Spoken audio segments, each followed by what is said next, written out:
ಧರ್ಮಸ್ಥಳದ ಬುರುಡೆ ಪ್ರಕರಣಕ್ಕೆ ದಿನಕ್ಕೊಂದು ಟ್ವಿಸ್ಟ್ ಸಿಗ್ತಾ ಇದೆ. ಆದರೆ ಧರ್ಮಸ್ಥಳದಲ್ಲಿ ಬುರುಡೆಯ ಉತ್ಖನನ ಪ್ರಕ್ರಿಯೆ ಕೆಲಕಾಲ ಸ್ಥಗಿತಗೊಳಿಸಲಾಗಿತ್ತು. ಇದೀಗ ಮತ್ತೆ ಉತ್ಖನನ ಪ್ರಕ್ರಿಯೆ ಆರಂಭವಾಗಲಿದೆ ಎನ್ನಲಾಗ್ತಾ ಇದೆ. ಈಗಾಗಲೇ ಅರಣ್ಯ ಇಲಾಖೆ ಪಂಚಾಯತ್ಗೆ ಎಸ್ಐಟಿ ಈ ಬಗ್ಗೆ ಸೂಚನೆಯನ್ನ ನೀಡಿದ್ಯಂತೆ. ಎಸ್ಐಟಿ ಮುಖ್ಯಸ್ಥ ಪ್ರಣವ್ ಮೊಹಂತಿ ಸೂಚನೆ ಮೇರೆಗೆ ಇಂದಿನಿಂದ ಶೋಧ ಕಾರ್ಯ ನಡೆಯಲಿದೆ ಎನ್ನಲಾಗ್ತಾ ಇದೆ. ಇನ್ನು ಬಂಗ್ಲೆಗುಡ್ಡ ಕಾಡಿನಲ್ಲಿ 8 ಅಸ್ಥಿ ಪಂಜರಗಳು ಇದೆ ಅಂತ ಸೌಜನ್ಯ ಮಾವ ವಿಠಲ್ ಗೌಡ ಹೇಳಿದ್ರು. ಇಂದು ಸೌಜನ್ಯ ಮಾವ ವಿಠಲ್ ಗೌಡರನ್ನ ಕರೆದುಕೊಂಡು ಹೋಗಿ ಮತ್ತೆ ಶೋಧ ನಡೆಸುವ ಸಾಧ್ಯತೆ ಇದೆ. ಮೊನ್ನೆ ಅಧಿಕಾರಿಗಳ ಸಭೆ ನಡೆಸಿ ಮಂಗಳೂರಿನಲ್ಲೇ ತಂಗಿದಂತಹ ಎಸ್ಐಟಿ ಮುಖ್ಯಸ್ಥ ಪ್ರಣವ್ ಮೊಹಂತಿ ಅಧಿಕಾರಿಗಳಿಂದ ಇನ್ನಷ್ಟು ಮಾಹಿತಿಯನ್ನ ಪಡೆದು ಶೋಧ ಕಾರ್ಯಕ್ಕೆ ಪಕ್ಕಾ ಬ್ಲೂ ಪ್ರಿಂಟ್ ತಯಾರು ಮಾಡಿದ್ದಾರೆ. ಜಾತಿ ಜ್ವಾಲೆ ಮಧ್ಯೆ ರಾಜ್ಯ ಸರ್ಕಾರ ಮತ್ತೊಂದು ವಿವಾದಾತ್ಮಕ ಹೆಜ್ಜೆಯನ್ನು ಇಟ್ಟಿದೆ. ಕುರುಬ ಸಮುದಾಯವನ್ನು ಎಸ್ಟಿಗೆ ಸೇರಿಸಬೇಕೆಂಬ ಹಲವು ವರ್ಷಗಳ ಬೇಡಿಕೆ ಶೀಘ್ರದಲ್ಲೇ ನೆರವೇರುವಂತ ಸಾಧ್ಯತೆಗಳಿವೆ. ಇಂದು ಸಿಎಂ ಸೂಚನೆ ಮೇರೆಗೆ ವಿವಿಧ ಇಲಾಖೆಗಳ ಅಧಿಕಾರಿಗಳ ಜೊತೆ ಪರಿಶಿಷ್ಟ ಪಂಗಡಗಳ ಕಲ್ಯಾಣ ಇಲಾಖೆ ಸಭೆಯನ್ನು ಕರೆದಿದೆ. ಇಲಾಖೆ ಕಾರ್ಯದರ್ಶಿ ನೇತೃತ್ವದಲ್ಲಿ ಎಂಎಸ್ ಬಿಲ್ಡಿಂಗ್ನಲ್ಲಿ ಮಹತ್ವದ ಸಭೆ ನಡೆಯಲಿದೆ. ಸಭೆಗೆ ಅಗತ್ಯ ದಾಖಲೆಗಳನ್ನು ತರುವಂತೆ 4 ಇಲಾಖೆಗಳಿಗೆ ಪತ್ರದ ಮುಖೇನ ಸೂಚನೆಯನ್ನು ಕೊಡಲಾಗಿದೆ. ಈ ಮೂಲಕ ಮತ್ತೊಂದು ರಾಜಕೀಯ ಗುದ್ದಾಟಕ್ಕೆ ವೇದಿಕೆ ಸಿದ್ಧ ಮಾಡಿದ್ರ ಸಿಎಂ ಅನ್ನುವಂಥ ಪ್ರಶ್ನೆಯೂ ಕೂಡ ಉಟ್ಕೊಂಡಿದೆ. ಮಾಲೂರು ವಿಧಾನಸಭೆ ಚುನಾವಣೆ ಮರು ಮತ ಎಣಿಕೆಗೆ ಸಂಬಂಧಪಟ್ಟಂತೆ ಇಂದು ಮಧ್ಯಾಹ್ನ 2:30ಕ್ಕೆ ಹೈಕೋರ್ಟ್ ಅಂತಿಮ ತೀರ್ಪು ನೀಡಲಿದೆ. 2023ರ ಚುನಾವಣೆ ಫಲಿತಾಂಶ ಮರು ಎಣಿಕೆಗೆ ಮಾಲೂರು ಮಾಜಿ ಶಾಸಕ ಮಂಜುನಾಥ್ ಗೌಡ ಅರ್ಜಿ ಸಲ್ಲಿಸಿದ್ರು. ಆಗ 248 ಮತಗಳ ಅಂತರದಿಂದ ಕಾಂಗ್ರೆಸ್ ಅಭ್ಯರ್ಥಿ ಕೆವೈ ನಂಜೇಗೌಡ ಗೆಲುವು ಸಾಧಿಸಿದ್ರು. ಹೀಗಾಗಿ ಮತ ಎಣಿಕೆಯಲ್ಲಿ ಲೋಪ ಅಂತ ಮಂಜುನಾಥ್ ಗೌಡ ಹೈಕೋರ್ಟ್ಗೆ ಅರ್ಜಿ ಸಲ್ಲಿಸಿದ್ರು. ಕಳೆದ 2 ವರ್ಷದಿಂದ ವಾದ ಪ್ರತಿವಾದ ನಡೆದಿದ್ದು ಇಂದು ಅಂತಿಮ ತೀರ್ಪು ಹೊರಬೀಳಲಿದೆ. ಮೈಸೂರು ದಸರಾ ಉದ್ಘಾಟನೆಗೆ ಕಾಂಗ್ರೆಸ್ ಸರ್ಕಾರ ಬಾನು ಮುಷ್ತಾಕ್ ಆಯ್ಕೆ ಮಾಡಿರುವುದನ್ನು ಪ್ರಶ್ನಿಸಿ ಪ್ರತಾಪ್ ಸಿಂಹ ಸೇರಿದಂತೆ 3 ಸಲ್ಲಿಸಿದ್ದಂಥ ಪಿಐಎಲ್ಗಳನ್ನು ಹೈಕೋರ್ಟ್ ವಜಾಗೊಳಿಸಿದೆ. ಇದರೊಂದಿಗೆ ಅರ್ಜಿ ಸಲ್ಲಿಸಿದ್ದ ಬಿಜೆಪಿ ನಾಯಕ ಪ್ರತಾಪ್ ಸಿಂಹ ಹಾಗೂ ಇತರರಿಗೆ ಹಿನ್ನಡೆಯಾದಂತಾಗಿದೆ. ವಾದ ಪ್ರತಿವಾದ ಆಲಿಸಿ ಹೈಕೋರ್ಟ್ ಈ ದೇಶದಲ್ಲಿ ತಮ್ಮ ಅಭಿಪ್ರಾಯವನ್ನು ಹೇಳುವಂತೆ ತಪ್ಪಲ್ಲ.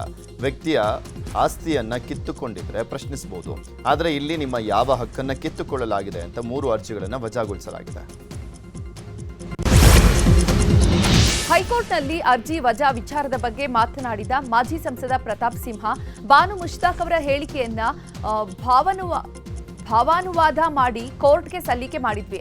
ಆದ್ರೆ ಕೋರ್ಟ್ ಸೆಕ್ಯುಲರ್ ಅಂತ ಹೇಳಿ ಪಿಐಎಲ್ ವಜಾ ಮಾಡಿದೆ. ಬಾನು ಮುಷ್ತಾಕ್ ಕನ್ನಡ ತಾಯಿ ಬಗ್ಗೆ ಅವಹೇಳನಕಾರಿಯಾಗಿ ಮಾತನಾಡಿದ್ರು. ಹೀಗಾಗಿ ನಾನು ಅರ್ಜಿ ಹಾಕಿದೆ. ಆದ್ರೆ ಕೋರ್ಟ್ ಸೆಕ್ಯುಲರ್ ಚೌಕಟ್ಟಿಗೆ ತಂದು ಅರ್ಜಿ ವಜಾ ಮಾಡಿದೆ ಎಂದಿದ್ದಾರೆ. ನಂಬಿಕೆಯ ವಿಚಾರದಲ್ಲಿ ನನಗೊಂದು ನ್ಯಾಯ ಸಿಗಬಹುದು ಅನ್ನೋ ಒಂದು ಸಣ್ಣ ಭರವಸೆ ಜೊತೆಗೆ ನಾನು ಹೈಕೋರ್ಟಿಗೆ PIL ಹಾಕಿದ್ದೆ. ಆದರೆ ಹೈಕೋರ್ಟು ಅದು ಸೆಕ್ಯುಲರನ್ನು ಹೊರಡನ್ನು ಹೇಳ್ಕೊಂಡು ಬಾನು ಮುಷ್ತಾಕ್ ಅವರಿಗೆ ಅಭಿವ್ಯಕ್ತಿ ಸ್ವಾತಂತ್ರ್ಯ ಇದೆ, she has the right to express, right to speech ಇದೆ ಆಕೆಗೆ ಅನ್ನೋ ಒಂದು ಸಣ್ಣ ಪರಿಧಿಯೊಳಗಡೆ ನನ್ನ PILನ್ನು ರಿಜೆಕ್ಟ್ ಮಾಡಿದ್ದಾರೆ. ನಾನು ಉಚ್ಚ ನ್ಯಾಯಾಲಯದ ಬಗ್ಗೆ ಏನು ಹೇಳಲಿಕ್ಕೆ ಹೋಗಲ್ಲ. ಕೋರ್ಟ್ ಮುಂದೆ ಪ್ರೇಯರ್ ಮಾಡುವಾಗಲೂ ಕೂಡ ಆಕೆ ಕನ್ನಡವನ್ನು ಭುವನೇಶ್ವರಿಯಾಗಿ ಮಾಡಿರೋದ್ರ ಬಗ್ಗೆ, ನಮ್ಮ ಕನ್ನಡ ಸಂಸ್ಕೃತಿಯ ಭಾಗವಾಗಿರುವಂಥ ಅರಿಶಿಣ ಕುಂಕುಮದ ಬಣ್ಣದ ಬಾವುಟವನ್ನು ಮಾಡಿದಿರಿ ಅಂತ ಹೇಳಿ ಇಲ್ಲ ಮೂಲ ಸಂಸ್ಕೃತಿಗೆ ತಗಾದೆ ಎತ್ತಿರೋದನ್ನು ಸ್ಪಷ್ಟವಾಗಿ ಟ್ರಾನ್ಸ್ಲೇಟ್ ಮಾಡಿ ಆ ವಿಡಿಯೋನ ಕೋರ್ಟ್ ಮುಂದೆ ನಾವು ಪ್ರೆಸೆಂಟ್ ಮಾಡಿದ್ವಿ. ಇಷ್ಟಾಗಿಯೂ ಕೂಡ ಸೆಕ್ಯುಲರಿಸಮ್ಮು ಯಾರು ಎಲ್ಲಿ ಬೇಕಾದರೂ ಹೋಗ್ಬೋದು ಅಂತ ಹೇಳಿ ಇವತ್ತು ಅದಕ್ಕೆ ಮನ್ನಣೆಯನ್ನು ಕೊಡದಲ್ಲೇ ವಜಾವನ್ನ ಮಾಡಿ. ಮಾಜಿ ಸಂಸದ ಪ್ರತಾಪ್ ಸಿಂಹ ಅರ್ಜಿ ವಜಾ ವಿಚಾರದ ಬಗ್ಗೆ ಮೇಲ್ಮನೆ ವಿಪಕ್ಷ ನಾಯಕ ಛಲವಾದಿ ನಾರಾಯಣಸ್ವಾಮಿ ಪ್ರತಿಕ್ರಿಯೆ ನೀಡಿದ್ದಾರೆ. ಬಾನು ಮುಷ್ತಾಕ್ ತಾಯಿ ಭುವನೇಶ್ವರಿ ವಿರೋಧ ಮಾಡಿದ್ರು. ಅವರಿಂದ ದಸರಾ ಉದ್ಘಾಟನೆ ಸರಿಯಲ್ಲ ಅನ್ನೋದು ಹಿಂದೂಗಳ ವಾದ ಇತ್ತು. ಇಂತಹ ವಿಚಾರಗಳು ಬಂದಾಗ ಕೋರ್ಟ್ ತೀಕ್ಷ್ಣವಾಗಿ ತಗೊಂಡಿರಲಿಲ್ಲ. ಕೋರ್ಟ್ ಆದೇಶವನ್ನ ನಾವು ಗೌರವಿಸಬೇಕಾಗುತ್ತದೆ ಎಂದರು. ತಾಯಿ ಭುವನೇಶ್ವರಿಯನ್ನೇ ಒಪ್ಪಲಾರದ ಒಬ್ಬ ವ್ಯಕ್ತಿ ಚಾಮುಂಡಿಯನ್ನ ಹೇಗೆ ಒಪ್ಪಲಿಕ್ಕೆ ಸಾಧ್ಯ? ಹಿಂದೂ ಸಂಸ್ಕೃತಿಯಲ್ಲಿ ನಡೆಯತಕ್ಕಂಥ ನಾಡ ಹಬ್ಬ ಉದ್ಘಾಟನೆಗೆ ಬರುವಾಗ ಅಲ್ಲಿ ದೇವರ ಮುಂದೆನೆ ಉದ್ಘಾಟನೆ ಮಾಡಬೇಕಲ್ಲ. ಈ ಕಾರಣದಿಂದ ಅನ್ಯ ಧರ್ಮೀಯ ವ್ಯಕ್ತಿಗಳು ಬಂದರೆ ಅದಕ್ಕೆ ಮಹತ್ವ ಬರೋದಿಲ್ಲ. ಇದು ಹಿಂದೂಗಳ ವಾದ. ಇದನ್ನ ಸರ್ಕಾರ ಅರ್ಥ ಮಾಡ್ಕೊಳ್ಬೇಕಾಗಿತ್ತು. ಕೋರ್ಟ್ ಅದನ್ನ ತೀಕ್ಷ್ಣವಾಗಿ ತೆಗೆದುಕೊಂಡಿರೋದಿಲ್ಲ. ಯಾಕೆಂತಂದ್ರೆ ಇಂಥ ವಿಚಾರಗಳನ್ನು ಯಾರಾದರೂ ಮಾಡ್ಕೊಳ್ಳಿ ಅನ್ನೋದು ಸರ್ಕಾರದ ಇದು ಕೋರ್ಟಿನ ತೀರ್ಪು ಏನೇ ಬಂದರೂ ಕೂಡ ನಾವು ಗೌರವಿಸಬೇಕಾಗ್ತದೆ. ಇನ್ನು ಶಾಸಕ ಶ್ರೀವತ್ಸ ಮಾತನಾಡಿದ್ದು, ಬಾನು ಮುಷ್ತಾಕ್ ಆಯ್ಕೆ ಒಪ್ಪಿಕೊಳ್ಳುವಂತಹ ಪ್ರಶ್ನೆಯೇ ಇಲ್ಲ. ನಾವು ನಿಸಾರ್ ಅಹಮದ್ ಆಯ್ಕೆಯನ್ನ ಒಪ್ಪಿದ್ವು, ಆದರೆ ಬಾನು ಮುಷ್ತಾಕ್ಗೆ ಧರ್ಮದ ಮೇಲೆ ನಂಬಿಕೆ ಇಲ್ಲ. ಹೀಗಾಗಿ ಹಿರಿಯರ ಜೊತೆ ಚರ್ಚೆ ನಡೆಸಿ ಮುಂದಿನ ತೀರ್ಮಾನವನ್ನ ಮಾಡ್ತೇವೆ ಅಂತ ಹೇಳಿದ್ರು. ನಿಸಾರ್ ಅಹಮದ್ ಆಯ್ಕೆಯನ್ನು ಒಪ್ಕೊಂಡಿದ್ವಿ, ಆದರೆ ಈ ಆಯ್ಕೆಯನ್ನು ಒಪ್ಕೊಳ್ಳೋಕೆ ಸಾಧ್ಯ ಇರಲಿಲ್ಲ. ಇವತ್ತು ಜನಸಾಮಾನ್ಯರು ನಮ್ಮ ಧಾರ್ಮಿಕ ಭಾವನೆಗಳಿಗೆ ಧಕ್ಕೆ ತರ್ತಾ ಇದ್ದಾರೆ ಅನ್ನುವಂಥದ್ದನ್ನೇ ಇರೋದು. ಆ ಹಿನ್ನೆಲೆಯಲ್ಲಿ ಕೋರ್ಟ್ಗೆ ಹೋಗಿದ್ರು, ಕೋರ್ಟಿಗೆ ವಜಾ ಮಾಡಿದ್ದಾರೆ ಅನ್ನೋದು ತಮ್ಮ ಮುಖಾಂತರ ಗೊತ್ತಾಗ್ತಾ ಇದೆ. ನೋಡೋಣ ಇನ್ನು ಮುಂದಕ್ಕೆ ಏನು ಮಾಡಬೇಕು ಅನ್ನೋದು ದಸರಾ ಸಂದರ್ಭದಲ್ಲಿ ಇನ್ನೊಂದು 2-3 ದಿವಸದಲ್ಲಿ ನಾವು ರಾಜ್ಯದ ನಮ್ಮ ಹಿರಿಯರ ಹತ್ರ ಮಾತಾಡಿದ ನಂತರ ನಿರ್ಧಾರವನ್ನು ತೆಗೆದುಕೊಳ್ಳೋಣ. ಆದರೆ ಬಾನು ಮುಷ್ತಾಕ್ ಆಯ್ಕೆಯನ್ನು ಯಾವ ಕಾರಣಕ್ಕೂ ಒಪ್ಪತಕ್ಕ ವಿಷಯವೇ ಅಲ್ಲ. ಬಾನು ಮುಷ್ತಾಕ್ ಅವರಿಂದ ದಸರಾ ಉದ್ಘಾಟನೆಗೆ ಬಿಜೆಪಿ ವಿರೋಧಕ್ಕೆ ಸಚಿವ ಶಿವರಾಜ್ ತಂಗಡಗಿ ಆಕ್ರೋಶವನ್ನು ವ್ಯಕ್ತಪಡಿಸಿದ್ದಾರೆ. ಬಿಜೆಪಿಯವರು ಅಭಿವೃದ್ಧಿಯ ಬಗ್ಗೆ ಚರ್ಚೆ ಮಾಡ್ತಾ ಇಲ್ಲ, ಬಾನು ಮುಷ್ತಾಕ್ ಬಗ್ಗೆ ಮಾತನಾಡ್ತಾರೆ. ಬಾನು ಮುಷ್ತಾಕ್ ಕನ್ನಡದಲ್ಲಿ ಕೃತಿ ಬರೆದು ಬೂಕರ್ ಪ್ರಶಸ್ತಿಯನ್ನ ತಂದಿದ್ದಾರೆ. ಕನ್ನಡ ಭುವನೇಶ್ವರಿಯ ಬಗ್ಗೆ ಯಾವುದೋ ಸಂದರ್ಭದಲ್ಲಿ ಮಾತನಾಡಿದ್ದನ್ನು ಈಗ ವಿವಾದ ಮಾಡಿದ್ದಾರೆ ಅಂತ ಆಕ್ರೋಶವನ್ನು ವ್ಯಕ್ತಪಡಿಸಿದ್ರು. ಅವರಿಗೆ ಧರ್ಮದ ಬಗ್ಗೆ ಚರ್ಚೆ ಮಾಡೋದನ್ನ ಬಿಟ್ಟು ಅಭಿವೃದ್ಧಿ ಬಗ್ಗೆ ಚರ್ಚೆಗಳಾಗಲಿ. ನಿಮ್ಮ ಸರ್ಕಾರದಾಗ ಏನಾಗಿದೆ, ನೀವೇನು ಮಾಡಿದ್ದೀರಿ, ನಾವೇನು ಮಾಡಿದ್ವಿ ಅಂತ ಅದ್ರ ಚರ್ಚೆಗಳಾಗಲಿ. ನೀವು ಧರ್ಮದ ಚರ್ಚೆ ಮಾಡೋಕ್ಕೆ ಹೋಗಿ ಯುವಕರಿಗೆ ಏನು ಸಂದೇಶವನ್ನು ಕೊಟ್ಟರಿ ಬಿ ಜೆ ಪಿಯವರು? ಬಾನು ಮುಸ್ತಾಕ್ ಅವ್ರ ಬಗ್ಗೆ ಚರ್ಚೆ ಮಾಡೋಕೆ ಹೊಂಟಿರಿ. ಬಾನು ಮುಸ್ತಾಕ್ ಅವರು ಕನ್ನಡದ ಕೃತಿನ ಬರೆದಿದ್ದು, ಯಾವುದೋ ಉರ್ದು ಕೃತಿ ಬರೆದಿಲ್ಲ, ಕನ್ನಡ ಕೃತಿ ಬರ್ದಾರ. ಇವತ್ತು ಲಂಡನ್ ಒಳಗೆ ಅಂತಾರಾಷ್ಟ್ರೀಯ ಮಟ್ಟದಾಗ ಬೂಕರ್ ಪ್ರಶಸ್ತಿ ಬಂದೈತಿ. ಆ ಬೂಕರ್ ಪ್ರಶಸ್ತಿ ಕರ್ನಾಟಕಕ್ಕೆ ಬಂದೈತೆ ಅಂತ ಎಷ್ಟು ಹೆಮ್ಮೆ ಪಟ್ಟರು ಬಂದತ್ನಾಗ ಇಡೀ ಮಾಧ್ಯಮದವರು, ಇಡೀ ರಾಜ್ಯದ ಜನರು, ಇಡೀ ಸಾಹಿತ್ಯ ಲೋಕನೇ ಅದ್ಭುತವಾಗಿ ಪ್ರಶಂಸೆಯನ್ನು ಮಾಡಿ. ಇನ್ನು ಪ್ರತಾಪ್ ಸಿಂಹ ಅರ್ಜಿ ವಜಾಗೊಳಿಸಿದ ವಿಚಾರವಾಗಿ ಮಾತನಾಡಿರುವಂಥ ಡಿಸಿಎಂ ಡಿ ಕೆ ಶಿವಕುಮಾರ್ ಸಂವಿಧಾನವನ್ನು ಪ್ರತಾಪ್ ಸಿಂಹ ಹಾಗೂ ಬಿಜೆಪಿ ನಾಯಕರೆಲ್ಲ ಸರಿಯಾಗಿ ಓದಲಿ ಅಂತ ಕೌಂಟರ್ ಕೊಟ್ಟರು. ಅಂತ ಹೇಳ್ತಾ ಇದ್ದೀವಿ, ಹಂಗೆ ಮತ ಆಯ್ಕೆ ಮಾಡಿರುವಂಥ ಒಂದು ಸರ್ಕಾರ ಸಂವಿಧಾನವನ್ನು ಸರಿಯಾದ ರೀತಿಯಲ್ಲಿ ಪ್ರತಾಪ್ ಸಿಂಹ ಮತ್ತು ಬಿಜೆಪಿ ನಾಯಕರುಗಳೆಲ್ಲ ಓದಲಿ, ಏನೇನು ನಿಮ್ಮ ಹಕ್ಕಿದೆ ಅನ್ನೋದು ಅರ್ಥ ಆಗ್ತದೆ. ನ್ಯಾಯಾಲಯ ಕೂಡ ಸಂವಿಧಾನದ ಮೇಲೆ ನ್ಯಾಯಾಲಯ ಕೂಡ ನಡೆಯೋದು, ನಾವು ನಡೆಯೋದು ಸಂವಿಧಾನ. ಬೆಂಗಳೂರಲ್ಲಿ ಇಂದು ಕೂಡ ಕಾವೇರಿ ನೀರು ಬರಲ್ಲ. ನಿನ್ನೆಯಿಂದ 3 ದಿನ ನಗರದಲ್ಲಿ ಎಲ್ಲ ಜಲರೇಚಕ ಯಂತ್ರ ಹಾಗೂ ಕೊಳವೆ ಪೈಪ್ಗಳ ನಿರ್ವಹಣೆ ಕಾಮಗಾರಿ ನಡೆಸಲು ಜಲಮಂಡಳಿ ತೀರ್ಮಾನಿಸಿದೆ. ಹೀಗಾಗಿ ಕಾವೇರಿ ನೀರು ಪೂರೈಕೆಯನ್ನ ಇಂದು ಹಾಗೂ ನಾಳೆಯೂ ಕೂಡ ಬಂದ್ ಮಾಡಲಾಗಿದೆ. ಇನ್ನು ಬೆಂಗಳೂರಿನಲ್ಲಿ ಇಂದು ಹಲವೆಡೆ ವಿದ್ಯುತ್ ವ್ಯತ್ಯಯ ಆಗಲಿದೆ. ಆಡುಗೋಡಿ ಉಪಕೇಂದ್ರ ವ್ಯಾಪ್ತಿಯಲ್ಲಿ ವಿದ್ಯುತ್ ಸ್ಥಗಿತ ಆಗಲಿದೆ. ಕೆಪಿಟಿಸಿಎಲ್ ತುರ್ತು ನಿರ್ವಹಣಾ ಕಾಮಗಾರಿ ಹಿನ್ನೆಲೆ ಇಂದು ಬೆಳಿಗ್ಗೆ 10 ಗಂಟೆಯಿಂದ ಸಂಜೆ 5 ಗಂಟೆವರೆಗೆ ವಿದ್ಯುತ್ ವ್ಯತ್ಯಯ ಆಗಲಿದೆ. 2 ದಿನ ರಾಜ್ಯದಲ್ಲಿ ಮಳೆ ಬರಲಿದೆ ಅಂತ ಹವಾಮಾನ ಇಲಾಖೆ ಮುನ್ಸೂಚನೆಯನ್ನು ಕೊಟ್ಟಿದೆ. ಇಂದು ನಾಳೆ ಭಾರಿ ಮಳೆ ಆಗುತ್ತೆ ಅಂತ ಮಾಹಿತಿಯನ್ನು ನೀಡಲಾಗಿದೆ. ಕರಾವಳಿ ಜಿಲ್ಲೆಗಳನ್ನು ಹೊರತುಪಡಿಸಿ ಎಲ್ಲ ಜಿಲ್ಲೆಗಳಿಗೂ ಯೆಲ್ಲೋ ಅಲರ್ಟ್ ಅನ್ನು ಘೋಷಣೆ ಮಾಡಲಾಗಿದೆ. ಉತ್ತರ ಕರ್ನಾಟಕ ಜಿಲ್ಲೆಗಳಲ್ಲಿ ಭಾರಿ ಮಳೆ ಆಗುವಂತ ಸಾಧ್ಯತೆ ಇದೆ ಅಂತ ಹವಾಮಾನ ಇಲಾಖೆ ಮಾಹಿತಿಯನ್ನು ಕೊಟ್ಟಿದೆ. ರಾಜ್ಯದ ನೆರೆ ಹಾನಿ ಪ್ರದೇಶಗಳ ರೈತರು ಮತ್ತು ಸಂತ್ರಸ್ತರ ಸಮಸ್ಯೆಗಳಿಗೆ ಸ್ಪಂದಿಸುವ ಸಲುವಾಗಿ ಜೆಡಿಎಸ್ ರಾಜ್ಯ ಪ್ರವಾಸವನ್ನು ಕೈಗೊಂಡಿದೆ. ಇಂದು ಬೀದರ್ ಜಿಲ್ಲೆಯ ಕಳೆದ ಕೆಲ ದಿನಗಳ ಹಿಂದೆ ಸುರಿದಂತಹ ಮಳೆಯಿಂದಾಗಿ ಅತಿವೃಷ್ಟಿ ಪ್ರದೇಶಗಳಿಗೆ ಜೆಡಿಎಸ್ ಯುವ ಘಟಕದ ರಾಜ್ಯಾಧ್ಯಕ್ಷ ನಿಖಿಲ್ ಕುಮಾರಸ್ವಾಮಿ ಭೇಟಿ ನೀಡಿ ಜನರ ಸಮಸ್ಯೆಯನ್ನು ಆಲಿಸಲಿದ್ದಾರೆ. ಬೆಳಿಗ್ಗೆ 10:30ಕ್ಕೆ ಬೀದರ್ ನಗರಕ್ಕೆ ಆಗಮಿಸಲಿದ್ದಾರೆ. ಈ ವೇಳೆ ಮಳೆಯಿಂದಾಗಿ ಬೆಳೆ ಮತ್ತು ಮನೆ ಹಾನಿಯಾಗಿರುವ ಪ್ರದೇಶಕ್ಕೆ ಭೇಟಿ ನೀಡಿ ರೈತರು ಮತ್ತು ಸಂತ್ರಸ್ತರ ಸಮಸ್ಯೆಯನ್ನು ಆಲಿಸಲಿದ್ದಾರೆ. ಬೆಳೆ ವಿಮೆ ಹಾಗೂ ಸಾಲ ಮನ್ನಾ ಮಾಡುವಂತೆ ಸಿಎಂ ಸಿದ್ದರಾಮಯ್ಯನವರಿಗೆ ರೈತ ಸಂಘಟನೆಗಳು ಮನವಿಯನ್ನು ಸಲ್ಲಿಸಿವೆ. ಹುಬ್ಬಳ್ಳಿಗೆ ಸಿಎಂ ಭೇಟಿ ಮಾಡಿದಂತಹ ವೇಳೆ ಕರ್ನಾಟಕ ರಾಜ್ಯ ರೈತ ಸಂಘ ಹಾಗೂ ಹಸಿರು ಸೇನೆ ಮುಖಂಡ ಸಿದ್ದಣ್ಣ ತೇಜಿ ಅವರ ನೇತೃತ್ವದಲ್ಲಿ ಸಿಎಂಗೆ ಮನವಿಯನ್ನು ಸಲ್ಲಿಸಲಾಯಿತು. ಅತಿವೃಷ್ಟಿಯಿಂದಾಗಿ ಧಾರವಾಡ ಜಿಲ್ಲೆಯಲ್ಲಿ ಮುಂಗಾರು ಬೆಳೆ ಸಂಪೂರ್ಣ ನಾಶವಾಗಿದೆ. ಕೂಡಲೇ ಸರ್ಕಾರ ಮಧ್ಯಂತರ ಪರಿಹಾರ ಬಿಡುಗಡೆ ಮಾಡುವಂತಹ ಜೊತೆಗೆ ಕೃಷಿ ಸಾಲ ಮನ್ನಾ ಮಾಡುವಂತೆ ಸಿದ್ದರಾಮಯ್ಯನವರ ಬಳಿ ಮನವಿಯನ್ನು ಸಲ್ಲಿಸಲಾಯಿತು. ಕನಿಷ್ಠ 50,000 ಕೊಟ್ರೆ ಈಗ ಆಲ್ರೆಡಿ ಮುಂಗಾರು ಸಂಪೂರ್ಣ ಹಾಳಾಗಿ ಹೋಗಿದೆ. ಈಗ ಇಡೀ ಜಿಲ್ಲಾಧಿಕಾರಿಗಳೆಲ್ಲ ಸರ್ವೆ ಮಾಡಿದಾಗ ಸರ್ ಕನಿಷ್ಠ 50,000 ಕೊಟ್ಟರೆ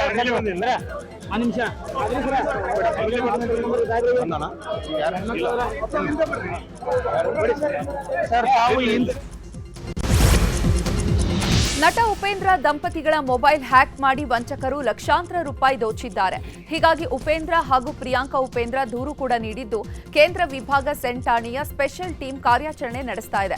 ಡೆಲಿವರಿ ಬಾಯ್ಗೆ ನಿಮ್ಮನೆ ಅಡ್ರೆಸ್ ಗೊತ್ತಾಗ್ತಾ ಇಲ್ಲ, ಈ ನಂಬರ್ಗೆ ಕಾಲ್ ಮಾಡಿ ಅಂತ ಯಾವುದೋ ನಂಬರ್ ಅನ್ನ ಕೊಟ್ಟು ಅವರ ಫೋನ್ಗಳನ್ನ ಹ್ಯಾಕ್ ಮಾಡಿದ್ರು. ನಂತರ ಕೆಲವರಿಗೆ ದುಡ್ಡು ಬೇಕು ಅಂತ ಮೆಸೇಜ್ ಹಾಕಿ ಹಣ ವರ್ಗಾವಣೆ ಮಾಡಿಸಿಕೊಂಡು ವಂಚಿಸಿದ್ದಾರೆ. ಹೀಗಾಗಿ ಪೊಲೀಸರು ವಂಚಕರ ಹೆಡೆಮುರಿ ಕಟ್ಟಲು ಕಾರ್ಯಾಚರಣೆ ನಡೆಸುತ್ತಿದ್ದಾರೆ. ಉಪೇಂದ್ರ ಅವ್ರ ಫೋನಲ್ಲಿ ಆ ಕೋಡ್ ಸೇವ್ ಮಾಡಿಸಿ ನನ್ನ ಫೋನಿಂದ ನಾನು ಡಯಲ್ ಮಾಡಿದೆ ಅಷ್ಟೇ. ಡಯಲ್ ಮಾಡಿದರೆ ಏನೋ ನಂಬರ್ ಹೋಗಲಿಲ್ಲ, ಏನೋ ಒಂದು ಮೆಸೇಜ್ ಥರ ಬಂತು. ಅದ್ರ ಜೊತೇಲಿ ಉಪೇಂದ್ರ ಅವ್ರ ಫೋನಿಂದನೂ ಡಯಲ್ ಮಾಡಿದ್ವಿ. ನನ್ನ ತಮ್ಮ ಫೋನ್ ಮಾಡಿದೆ ಕ್ಯಾಲ್ಕಟಾಯಿಂದ, ಈ ಥರ ನಿನಗೆ ಕಾಲ್ ಮಾಡೋಕ್ಕೆ ಟ್ರೈ ಮಾಡ್ತಾ ಇದ್ವಿ, ಅರ್ಜೆಂಟ್ ನನಗೆ ದುಡ್ಡು ಬೇಕಂತ ನಿಮ್ಮ ಫೋನಿಂದ ಮೆಸೇಜ್ ಬರ್ತಾ ಇದೆ ಎಲ್ರಿಗೆ, ಎಮರ್ಜೆನ್ಸಿಯಲ್ಲಿ ಇದನ್ನೇನೋ ಆಗಿದೆ, ನನಗೆ ಇಮಿಡಿಯೇಟ್ UPI ದುಡ್ಡು ಕಳಿಸಿ ಅಂತ ಆ ಥರ ಕಳಿಸ್ತಿದ್ದಾರೆ. ಸೊ ನಾನು ಫೇಸ್ಬುಕ್ ಎಲ್ಲ ಕಡೆ ಹಾಕಿದ್ದೀನಿ, ಅದು ನಾನಲ್ಲ. ದಯವಿಟ್ಟು ಯಾರೂ ದುಡ್ಡು ಕಳಿಸ್ಬೇಡಿ ನನ್ನ ನಂಬರ್ಗೆ, ಉಪೇಂದ್ರ ಅವ್ರ ನಂಬರ್ಗೆ ಅಥವಾ ಮಾದೇವನ್ ನಂಬರ್ಗೆ. ನನಗೇನೂ ಆಗಲಿಲ್ಲ. ಆ್ಯಂಡ್ ನಾನು ಇಲ್ಲಿ ಸದಾಶಿವನಗರ್ ಪೊಲೀಸ್ ಸ್ಟೇಷನಲ್ಲಿದ್ದೀನಿ ಇವಾಗ. ಇನ್ನು ಈ ಪ್ರಕರಣದಲ್ಲಿ ಬಿಹಾರದ ನಳಂದ ಮೂಲದ ಒಂದು ಅಕೌಂಟ್ಗೆ ಹಣ ವರ್ಗಾವಣೆ ಆಗಿರೋದು ಗೊತ್ತಾಗಿದೆ. ವಿಕಾಸ್ ಕುಮಾರ್ ಎನ್ನುವವರ ಅಕೌಂಟ್ಗೆ ಹಣ ವರ್ಗಾವಣೆ ಆಗಿದೆ. ಸುಮಾರು 2 ಲಕ್ಷಕ್ಕೂ ಅಧಿಕ ಹಣ ವರ್ಗಾವಣೆ ಆಗಿರುವ ಮಾಹಿತಿ ಸಿಕ್ಕಿದ್ದು, ಸುಮಾರು 100ಕ್ಕೂ ಹೆಚ್ಚು ಜನರಿಗೆ ಹಣಕ್ಕಾಗಿ ಮೆಸೇಜ್ ಹೋಗಿದೆ. ಸದ್ಯ 4 ಅಕೌಂಟ್ಗಳನ್ನು ಫ್ರೀಸ್ ಮಾಡಿ ತನಿಖೆ ಮಾಡ್ತಿದ್ದಾರೆ. ಚಿತ್ರದುರ್ಗದ ರೇಣುಕಾಸ್ವಾಮಿ ಕೊಲೆ ಪ್ರಕರಣದ ಸಂಬಂಧ ಪರಪ್ಪನ ಅಗ್ರಹಾರ ಜೈಲಲ್ಲಿರುವಂತಹ ದರ್ಶನ್ ನರಕವನ್ನು ಅನುಭವಿಸ್ತಾ ಇದ್ದಾರೆ. ಕೋರ್ಟ್ ಆದೇಶವಿದ್ರೂ ಕೂಡ ಹಾಸಿಗೆ, ದಿಂಬು ಸೇರಿದಂತೆ ಮುಂತಾದ ಸೌಲಭ್ಯಗಳನ್ನು ನೀಡಿಲ್ಲ ಅಂತ 64ನೇ CCH ಕೋರ್ಟ್ಗೆ ನಟ ದರ್ಶನ್ ಪರ ವಕೀಲ ನ್ಯಾಯಾಂಗ ನಿಂದನೆ ಅರ್ಜಿಯನ್ನು ಸಲ್ಲಿಸಿದ್ದಾರೆ. ಇನ್ನು ಡೆವಿಲ್ ಸಾಂಗ್ ಶೂಟಿಂಗ್ ಸಂದರ್ಭದಲ್ಲಿ ದರ್ಶನ್ಗೆ ಬೆನ್ನು ನೋವು ಕಾಡಿದೆ. ಬೆನ್ನು ನೋವು ತಾಳಲಾರದೆ ದರ್ಶನ್ ನೆಲದ ಮೇಲೆ ಮಲಗಿರುವಂತಹ ದೃಶ್ಯ ಸೋಷಿಯಲ್ ಮೀಡಿಯಾದಲ್ಲಿ ವೈರಲ್ ಆಗಿದೆ. ನಟ ದರ್ಶನ್ ಪತ್ನಿ ವಿಜಯಲಕ್ಷ್ಮಿ ಮನೆಯಲ್ಲಿ ಹಣ ಕಳವು ಪ್ರಕರಣಕ್ಕೆ ಸಂಬಂಧಪಟ್ಟಂತೆ ಪೊಲೀಸರು ತನಿಖೆ ಚುರುಕುಗೊಳಿಸಿದ್ದಾರೆ. 3 ಲಕ್ಷ ಹಣವನ್ನ ಯಾರು ಕದ್ದವರು ಅವರ ಬೇಟೆಗೆ ಇಳಿದಿದ್ದಾರೆ. ಈಗಾಗಲೇ ವಿಜಯಲಕ್ಷ್ಮಿ ಮನೆಯ 3 ಕೆಲಸಗಾರರನ್ನ ಪೊಲೀಸರು ವಿಚಾರಣೆ ಮಾಡಿದ್ದಾರೆ. ಮನೆಗೆಲಸದವರ ಮೇಲೆ ಅನುಮಾನ ವ್ಯಕ್ತಪಡಿಸಿ ಮ್ಯಾನೇಜರ್ ನಾಗರಾಜ್ ದೂರು ನೀಡಿದ್ರು. ಆದರೆ ವಿಚಾರಣೆ ವೇಳೆ ಮನೆಗೆಲಸದವರು ನಾವು ಕದ್ದಿಲ್ಲ ಅಂತ ಹೇಳಿದ್ದಾರೆ. ಇನ್ನು ಫ್ಲಾಟ್ನಲ್ಲಿ CCTV ಕೂಡ ಇಲ್ಲ. ಹೀಗಾಗಿ ದೂರುದಾರ ಮ್ಯಾನೇಜರ್ ನಾಗರಾಜ್ ವಿಚಾರಣೆ ಮಾಡಲು ಪೊಲೀಸರು ಸಿದ್ಧತೆ ನಡೆಸುತ್ತಿದ್ದಾರೆ. ಬಳ್ಳಿಯಲ್ಲಿ ನಡೆದಂಥ Karnataka electronic media journalist association ಕಾರ್ಯಕ್ರಮದಲ್ಲಿ ಸಿಎಂ ಸಿದ್ದರಾಮಯ್ಯ ಭಾಗಿಯಾಗಿದ್ದರು. ನಂತರ ಮಾತನಾಡಿರುವಂಥ ಸಿದ್ದರಾಮಯ್ಯ, ಹಕ್ಕುಗಳ ರಕ್ಷಣೆಗಾಗಿ ಸಂಘಟನೆ ಆಗಬೇಕು, ಹೋರಾಟ ನಡೆಸಬೇಕು, ಅಭಿವ್ಯಕ್ತಿ ಸ್ವಾತಂತ್ರ್ಯ ಮೊಟಕುಗೊಳಿಸುವಂಥ ಕೆಲಸ ಎಂದೂ ಮಾಡಲ್ಲ. ಎಲೆಕ್ಟ್ರಾನಿಕ್ ಮೀಡಿಯಾಗಳ ಮೇಲೆ ಜನ ಹೆಚ್ಚು ಭರವಸೆಯನ್ನು ಇಟ್ಕೊಂಡಿದ್ದಾರೆ. ಭರವಸೆ ಸುಳ್ಳಾಗದಂತೆ ನೋಡಿಕೊಳ್ಬೇಕು. ಸುಳ್ಳು ಸುದ್ದಿಗಳು ಇತ್ತೀಚೆಗೆ ಹೆಚ್ಚಾಗ್ತಾ ಇದೆ. ಇದನ್ನು ನಿಯಂತ್ರಣ ಮಾಡಲಿಕ್ಕೆ ಕಾನೂನು ಮಾಡಲಿಕ್ಕೆ ಮುಂದಾಗಿದ್ದೇವೆ ಅಂತ ಹೇಳಿದರು.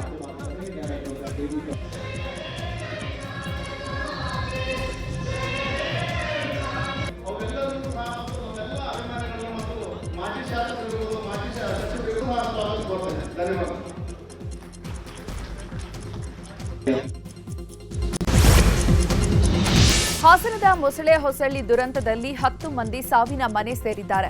ಕೆಲವರಿಗೆ ಗಂಭೀರ ಗಾಯಗಳಾಗಿ ಆಸ್ಪತ್ರೆಯಲ್ಲಿ ಚಿಕಿತ್ಸೆ ಪಡೆಯುತ್ತಿದ್ದಾರೆ. ಆದರೆ ಮೃತಪಟ್ಟ 10 ಮಂದಿ ಕುಟುಂಬಸ್ಥರಿಗೆ ಪರಿಹಾರ ಘೋಷಣೆ ಮಾಡಲಾಗಿದೆ. ಆದರೆ ಗಂಭೀರವಾಗಿ ಗಾಯಗೊಂಡವರಲ್ಲಿ ಕೆಲವರು ಖಾಸಗಿ ಆಸ್ಪತ್ರೆಯಲ್ಲಿ ದಾಖಲಾಗಿದ್ದಾರೆ.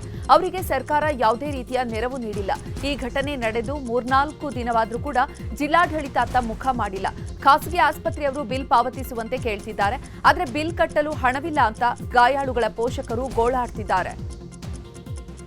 ಹಿಂದೇನು ತಿರುಗಿ ನೋಡೋಕ್ಕೂ ಆಗಲ್ಲ, ಆ ರೇಂಜಿಗೆ ಬಂದು ಹೊಡೆದ ಗಾಡಿ ಅಷ್ಟೇ. ಹೊಡೆದ ತಕ್ಷಣ ನಾನು ಸೈಡಲ್ಲಿ ಆರ್ಬಿದ್ದೆ.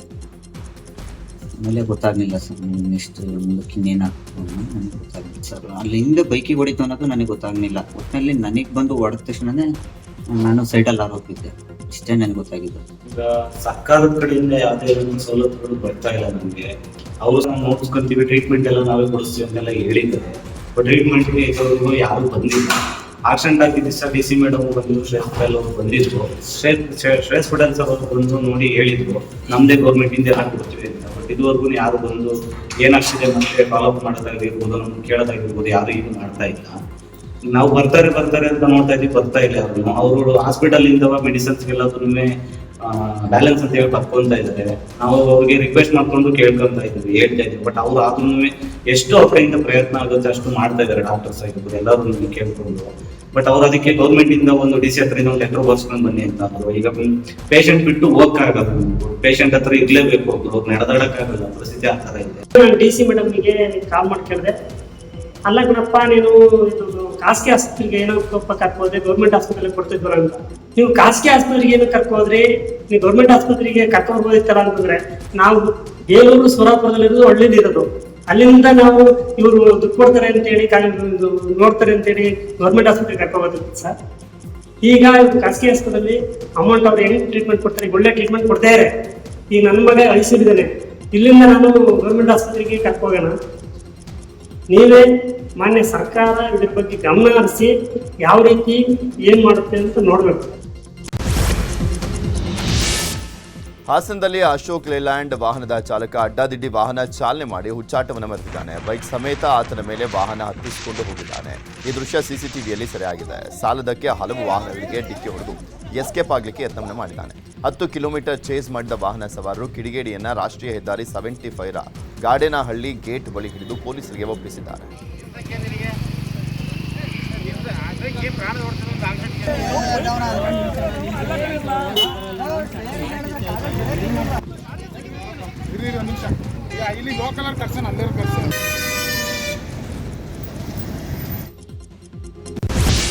ಸೆಪ್ಟೆಂಬರ್ 12ರಂದು ಕೋಲಾರದ ಕ್ಷೇತ್ರಿನಹಳ್ಳಿ ಸರ್ಕಾರಿ ಶಾಲೆಯಲ್ಲಿ ಶಿಕ್ಷಕಿ ಮೇಲೆ ಹಲ್ಲೆ ನಡೆದಿತ್ತು. ಶಾಲೆಗೆ ಬಾರದ ವಿದ್ಯಾರ್ಥಿಯನ್ನ ಪ್ರಶ್ನಿಸಿದ್ದಕ್ಕೆ ಶಾಲೆಯಲ್ಲೇ ಶಿಕ್ಷಕಿ ಮಂಜುಳಾ ಮೇಲೆ ವಿದ್ಯಾರ್ಥಿ ತಂದೆ ಚೌಡಪ್ಪ ಹಲ್ಲೆಯನ್ನ ಮಾಡಿದ್ದ. ಆ ವೇಳೆ ಶಿಕ್ಷಕಿ ತಲೆಗೆ ಬಾಗಿಲು ತಗುಲಿ ಗಾಯಗೊಂಡಿದ್ರು. ಇದೀಗ ಆರೋಪಿ ಚೌಡಪ್ಪನನ್ನ ಬಂಧನ ಮಾಡಲಾಗಿದೆ. ತಿರುಪತಿ ಹೋಗಿ ತಲೆ ಬೋಳ್ಸ್ಕೊಂಡಿದ್ದಂಥ ಚೌಡಪ್ಪನನ್ನ ಅರೆಸ್ಟ್ ಮಾಡಲಾಗಿದೆ. ಶಿವಮೊಗ್ಗ ನಗರದಲ್ಲಿ ನಡೆದ ಈದ್ ಮಿಲಾದ್ ಮೆರವಣಿಗೆಯಲ್ಲಿ ಡಿಜೆಗಳದ್ದೇ ದರ್ಬಾರ್ ಆಗಿದೆ. ಜಿಲ್ಲಾಡಳಿತ ನಿರ್ಬಂಧ ಹೇರಿದ್ರೂ ಮೆರವಣಿಗೆಯಲ್ಲಿ ಡಿಜೆ ಬಳಸಿದ್ದಾರೆ. ಪೊಲೀಸರ ಸಮ್ಮುಖದಲ್ಲಿ ಡಿಜೆ ಹಾಕೊಂಡು ಮೆರವಣಿಗೆ ಮಾಡಿದ್ದಾರೆ. ಆದರೆ ಸೌಂಡ್ ಮಿತಿ ಮೀರಿದಾಗ ಒಂದು ಡಿಜೆಯನ್ನು ಮಾತ್ರ ಪೊಲೀಸರು ಬಂದ್ ಮಾಡಿದ್ದಾರೆ. 2019ರಿಂದ 2022ರವರೆಗೆ ಬಿಜೆಪಿ ಅವಧಿಯಲ್ಲಿ ಪಾಲಿಕೆಯಲ್ಲಿ ನಡೆದಂತಹ ಹಗರಣ ವರದಿಯನ್ನು ನಿವೃತ್ತ ನ್ಯಾಯಮೂರ್ತಿ ನಾಗಮೋಹನ್ ದಾಸ್ ಸರ್ಕಾರಕ್ಕೆ ಸಲ್ಲಿಸಿದ್ದಾರೆ. ಹಗರಣದ ಬಗ್ಗೆ ಹಲವು ದೂರುಗಳು ಬಂದಿತ್ತು. ಅಂದು ವಿಪಕ್ಷದಲ್ಲಿದ್ದಂಥ ಕಾಂಗ್ರೆಸ್ ಬಿಜೆಪಿ ಮೇಲೆ 40% ಕಮಿಷನ್ ಅಂತ ಆರೋಪವನ್ನು ಮಾಡಿತ್ತು. ಮತ್ತೆ ಕಾಂಗ್ರೆಸ್ ಸರ್ಕಾರ ಅಧಿಕಾರಕ್ಕೆ ಬಂದಾಗ ನಿವೃತ್ತ ನ್ಯಾಯಮೂರ್ತಿಗಳ ನೇತೃತ್ವದಲ್ಲಿ ಆಯೋಗವನ್ನು ರಚನೆ ಮಾಡಲಾಗಿತ್ತು. ಕಳೆದ 1 ವರ್ಷದಿಂದ ಆಯೋಗ ಹಗರಣದ ಮಾಹಿತಿ ಕಲೆ ಹಾಕಿ ಇದೀಗ ವರದಿಯನ್ನು ಸಲ್ಲಿಕೆ ಮಾಡಿದೆ. ಮಾಜಿ ಸ್ಪೀಕರ್ ರಮೇಶ್ ಕುಮಾರ್ ವಿರುದ್ಧ ಅರಣ್ಯ ಭೂಮಿ ಒತ್ತುವರಿ ಆರೋಪವನ್ನು ಮಾಡಲಾಗಿತ್ತು. ಈ ಬಗ್ಗೆ ಹೈಕೋರ್ಟ್ನಲ್ಲಿ ಕೂಡ ವಿಚಾರಣೆ ಕೂಡ ಮಾಡಲಾಗಿತ್ತು. ಈಗ ಹೈಕೋರ್ಟ್ ಅಂಗಳದಿಂದ ಜಿಲ್ಲಾ ಅರಣ್ಯಾಧಿಕಾರಿಗಳ ಕಚೇರಿಗೆ ಪ್ರಕರಣ ಶಿಫ್ಟ್ ಆಗಿತ್ತು. ಅಲ್ಲೇ ಸಮಸ್ಯೆಯನ್ನು ಇತ್ಯರ್ಥಪಡಿಸಿಕೊಳ್ಳಿ ಅಂತ ಕೋರ್ಟ್ ಸೂಚನೆಯನ್ನು ಕೊಟ್ಟಿದೆ. ಶ್ರೀನಿವಾಸಪುರ ತಾಲೂಕಿನ ಜಿನಗಲಗುಂಟೆ ಬಳಿ 61.39 ಎಕರೆ ಅರಣ್ಯ ಜಮೀನು ಒತ್ತುವರಿ ಆಗಿದೆ ಅಂತ ಕಳೆದ 14 ವರ್ಷದಿಂದ ಅರಣ್ಯ ಇಲಾಖೆ ಹಾಗೂ ರಮೇಶ್ ಕುಮಾರ್ ಮಧ್ಯೆ ಕಾನೂನು ಸಮರ ನಡೀತಾ ಇದೆ. ರಾಜ್ಯದ ಮಲ್ಟಿಪ್ಲೆಕ್ಸ್ ಸೇರಿದಂತೆ ಎಲ್ಲಾ ಚಿತ್ರಮಂದಿರಗಳಲ್ಲಿ ಏಕರೂಪ ದರ ಅಂದ್ರೆ 200 ರೂಪಾಯಿ ಜಾರಿಗೆ ಸರ್ಕಾರ ಅಧಿಸೂಚನೆ ಹೊರಡಿಸಿದೆ. ಆದರೆ ರಾಜ್ಯ ಸರ್ಕಾರದ ನಿರ್ಧಾರವನ್ನ ಪ್ರಶ್ನಿಸಿ ಮಲ್ಟಿಪ್ಲೆಕ್ಸ್ ಅಸೋಸಿಯೇಷನ್ ಆಫ್ ಇಂಡಿಯಾ ಹೈಕೋರ್ಟ್ಗೆ ಅರ್ಜಿ ಸಲ್ಲಿಸಿದೆ. ಏಕರೂಪ ದರ ನಿಗದಿಯಿಂದಾಗಿ ನಮಗೆ ನಷ್ಟ ಆಗಲಿದೆ. 200 ರೂಪಾಯಿಗೆ ಚಿತ್ರ ಪ್ರದರ್ಶನ ಮಾಡಿದ್ರೆ ನಷ್ಟ ಉಂಟಾಗುತ್ತೆ ಅಂತ ಅರ್ಜಿ ಹಾಕಿದ್ದಾರೆ. 43 ಲಕ್ಷ ಮೌಲ್ಯದ ಗಾಂಜಾವನ್ನ ಬೀದರ್ ಪೊಲೀಸರು ಜಪ್ತಿಯನ್ನು ಮಾಡಿದ್ದಾರೆ. ಆಶ್ರಾ ಕಾಲೋನಿ ಹತ್ತಿರ ಕಾರಿನಲ್ಲಿ ಬಂದು 3 ಕಿಂಗ್ ಪಿನ್ಗಳು ಮಹಿಳೆಯೋರ್ವಳಿಗೆ ಗಾಂಜಾ ಮಾರುವ ವೇಳೆ ಪೊಲೀಸರು ದಾಳಿಯನ್ನು ಮಾಡಿದ್ದಾರೆ.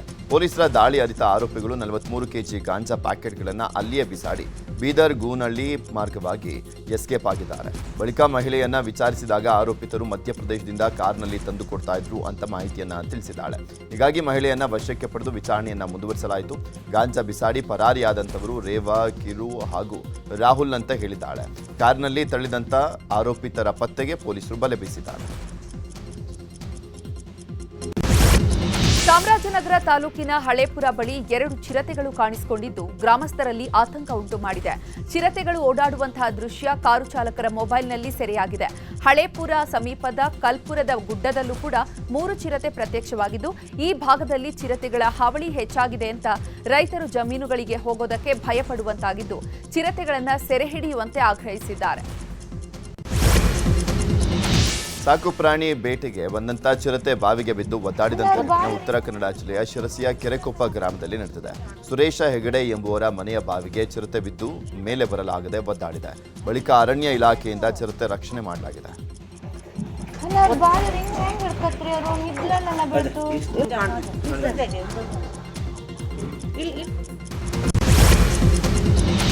ಮಂಡ್ಯದಲ್ಲಿ ಹಳ್ಳಿಕಾರ್ ತಳಿಯ ಹಸುವಿಗೆ ರೈತ ಕುಟುಂಬವೊಂದು ಸೀಮಂತ ಮಾಡಿದೆ. ಶ್ರೀರಂಗಪಟ್ಟಣ ತಾಲೂಕಿನ ಗಂಜಾಂ ಗ್ರಾಮದಲ್ಲಿ ಯುವ ರೈತ ಹೇಮಂತ್ ಸೀಮಂತ ಶಾಸ್ತ್ರ ಮಾಡಿದ್ದು, ನೆಂಟರಿಗೆ ಸ್ನೇಹಿತರಿಗೆ ಒಬ್ಬಟ್ಟು ಊಟ ಹಾಕಿಸಿ ಸಂಭ್ರಮಿಸಿದ್ದಾರೆ.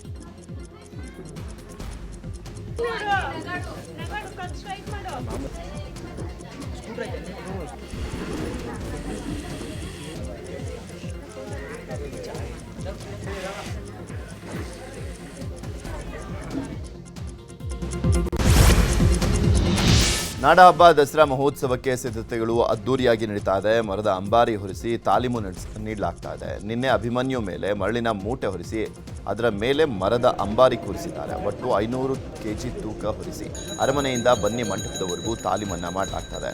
ಅಭಿಮನ್ಯುಗೆ ಹೇಮಾವತಿ, ರೂಪ, ಏಕಲವ್ಯ, ಭೀಮಾ, ಪ್ರಶಾಂತ್ ಸೇರಿದಂತೆ ಇತರೆ ಆನೆಗಳು ಸಾಥ್ ಕೊಟ್ಟರು.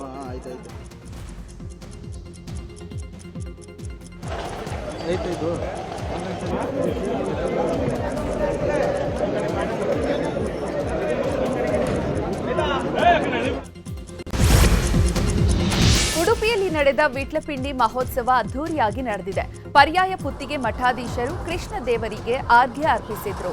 ಇನ್ನು ವಿಟ್ಲಪಿಂಡಿ ಮಹೋತ್ಸವದಲ್ಲಿ ಸಾವಿರಾರು ಭಕ್ತರು ಭಾಗಿಯಾಗಿದ್ರು. ರಥಬೀದಿಯಲ್ಲಿ ನಡೆದ ಉತ್ಸವದಲ್ಲಿ ಲಕ್ಷಾಂತರ ಭಕ್ತರು ಭಾಗಿಯಾಗಿದ್ರು. ಸಾವಿರಾರು ಜನರಿಗೆ ಅನ್ನ ಸಂತರ್ಪಣೆ ನಡೆಯಿತು. ಭಕ್ತರು ಹಾಲು ಪಾಯಸದ ಊಟ ಮಾಡಿ ಖುಷಿಪಟ್ಟರು.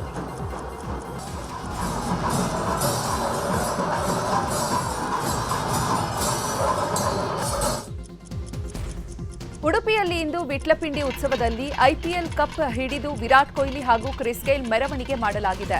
ರಥೋತ್ಸವದಲ್ಲಿ ಜೂನಿಯರ್ ವಿರಾಟ್ ಕೊಹ್ಲಿ ಮತ್ತು ಕ್ರಿಸ್ ಗೇಲ್ ಕಂಡು ಭಕ್ತರು ಆಶ್ಚರ್ಯಗೊಂಡಿದ್ದಾರೆ. ಮೆರವಣಿಗೆಯಲ್ಲಿ ಜೂನಿಯರ್ ಕೊಹ್ಲಿ, ಕ್ರಿಸ್ ಗೇಲ್ ಕಂಡು ಜನರು ಖುಷಿಯಾಗಿದ್ದಾರೆ.